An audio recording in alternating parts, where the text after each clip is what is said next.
Alors on va pas traîner, sitôt que vous serez abonné au channel YouTube de Diofanzine. Après vous avoir parlé des micros à condensateur, vous avoir expliqué que les modèles de référence étaient hors de prix, il s'agit de s'intéresser à ce qui rentre dans votre budget. Mais avant cela, je voudrais répondre à une question que vous vous posez sans doute.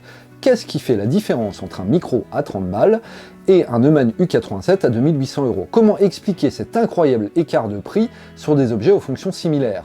La première différence, elle tient au fait que le premier est construit de l'autre côté du monde par des gens sous-payés avec des composants de mauvaise qualité, tandis que le second est construit en Allemagne par des gens correctement payés avec des composants de qualité. La seconde différence concerne les exigences du contrôle qualité.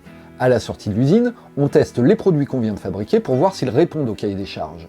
Quand on veut faire des produits pas chers, on minimise les pertes en commercialisant tout ce que l'on fabrique, quitte à ce que certains exemplaires soient défectueux ou loin du cahier des charges une fois qu'ils arrivent chez les revendeurs.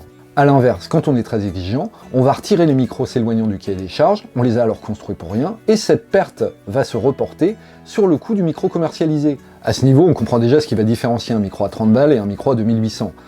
Sans parler d'éthique, le premier sera d'une qualité variable et d'une solidité toute relative, quand le second aura la même qualité d'un exemplaire à l'autre et une bien meilleure durée de vie. Soit. Mais en termes de son, me demanderez-vous.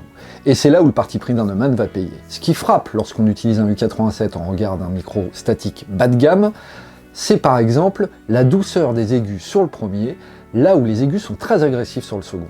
Qu'est-ce que ça change? Eh bien avec le micro pas cher, vous devrez passer beaucoup de temps à égaliser vos prises pour corriger ces 1001 défauts, là où le U87 vous donnera un son nickel sans que vous ayez le plus souvent rien à retoucher. Du coup, si les pros s'orientent vers ce type de matériel onéreux, c'est non seulement parce qu'il est fiable, mais parce qu'il leur permet aussi de gagner du temps. Or, le temps, c'est de l'argent, surtout quand on facture à l'heure, et l'investissement est vite rentabilisé. J'imagine bien que vous n'envisagez pas de vous payer un U87 de toute façon, mais avant de parler de micros qui sont dans vos prix, il me semblait impératif que vous compreniez bien que les choses ont un prix et pourquoi.